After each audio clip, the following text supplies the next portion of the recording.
প্রাত্যহিক জীবনে গড়ে একটি সমীক্ষায় দেখা গেছে একজন মানুষ প্রায় 10,000-এর মতো শব্দ ব্যবহার করে, কিন্তু এর ভিতরে কোন শব্দের উৎপত্তিটা কোথায় তা কি আমরা জানি?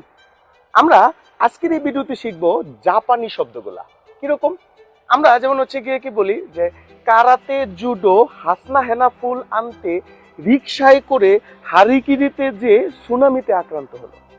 এই বাক্যের ভিতরে বা এই গল্পের ভিতরে কারাতে জুডো হাসনা হেনা রিকশা হারিকিরি সুনামি এই প্রত্যেকটি শব্দ কিন্তু আমাদের শব্দ নয়, এটি কিন্তু জাপানি শব্দ।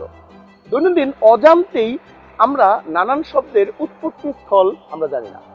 এরকম মজা আকারে তুমি যদি শব্দের গঠন প্রকৃতি জানতে চাও তাহলে আজই ভর্তি হয়ে যাও ঢাবি স্বপ্ন পূরণ ব্যাচ 4.0-তে, যেখানে 10 বছর বিশ্ববিদ্যালয়ে ভর্তি পরীক্ষার বাংলা পড়ানোর অভিজ্ঞতা নিয়ে আমি আলামিন মুহিত আছি তোমাদের সাথে। বাংলার সমস্ত টপিক সহজভাবে শেখানোর সর্বোচ্চ চেষ্টা করব। দেখা হবে ক্লাসরুমে। আসসালামু আলাইকুম।